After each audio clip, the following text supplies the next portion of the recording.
But I wanted to spend this last segment talking about a guy who came to the league a couple years ago, but now has gone on the radar and has been injured quite a lot. And he's starting to now finally show why people have been so excited for him. And that is Shohei Ohtani of the Los Angeles Angels. He and so there's this great article that I just read written by Ben Lindbergh at The Ringer talking about how Ohtani has potential to be like a Babe Ruth, where he just last week launched a 470-foot home run and simultaneously threw 5 strikeouts on the mound. Yeah. So that is the fun little twist we have with Shohei is he is an elite hitter as well as an elite pitcher. Back in 2015 in Japan, he led the league in wins above replacement 10.5, which actually matches Mike Trout's career high wins above replacement, if that says anything, because a lot of people now think that Mike Trout is perhaps the greatest baseball player of all time. I don't think he is until he wins a World Series. But if he's a guy like Ohtani on his team, then he definitely has a shot because this guy is incredible. His splitter is filth. He can touch triple digits if he wants with the fastball.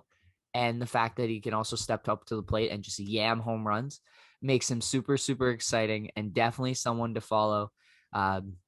If you're a seam head, if you're a baseball fan, you really got to get into this guy because he is something we haven't ever seen in our lifetime. Because Babe Ruth was quite a long time ago, and so definitely someone to tune into. Long term, I don't think he'll be able to pitch and hit for many seasons at a time. But right now, enjoy this season because this might be something we never see again. And so really exciting to watch him pitch and hit. And in the long term, we'll see he'll probably choose one position. But for now, enjoy it because it's super exciting and we won't see anything like this again. I was going to ask, is there any deliberation that goes on then of should we give this guy a fielding position because we want what he brings to the plate? Or you can't have him pitch one game, field 4 games, and then pitch the next game as a rotation, eh? Like that's too rough on the arm. Yeah. So right now, what they've been doing is they have him in the designated hitter slot when he's pitching because you can do that.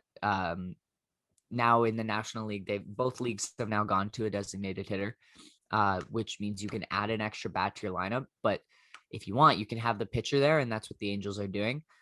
I'm not sure what they're going to do in terms of the days when he's not pitching. I imagine he'll play designated hitter for the most part, just consistently, where he only has to come off the bench and hit in his off days if he's going to be pitching. But he has some experience playing first base, and they have he is an athletic guy and he's got some speed. So he also has played a little bit of outfield when he hasn't been able to pitch because he has had some injuries in recent years. So they have a lot of options. Right now, I see him doing pitching and designated hitting as the season goes, and you'll see him a couple times at first base, maybe to give Albert Pujols a rest occasionally. But mostly just fun, like to watch a guy pitch who also can hit for power. So that'll be something that I want to follow, even if the Angels don't like he's a huge X factor because the Angels consistently have been wasting away Mike Trout's years. And if they have a guy like this, there's no excuse for them not making the playoffs. Well, nice to hear the words fun and baseball put in the same sentence by someone. Yes, and it will be fun because the Blue Jays are back and Canada's buzzing with baseball-ish. I wish they were here, but I don't know. We've been getting a lot of traffic on our site for baseball, so obviously there are people out there that love it, and you can hate on it all you want, but if they figure out a way to market their superstars and bring some actual fun, like not jokingly, if they can bring some actual fun to the sport and speed it up a little bit, there's still potential for baseball to make a comeback from this dive that they're taking in ratings.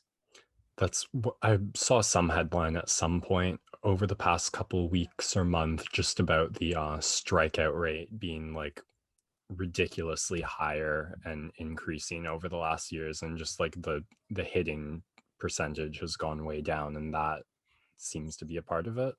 Yeah, it's a lot of guys now who are going all or nothing on the swings. A lot of guys who hit for a ton of power who also strike out a lot. and teams are okay with that because the home run is super valuable based on data.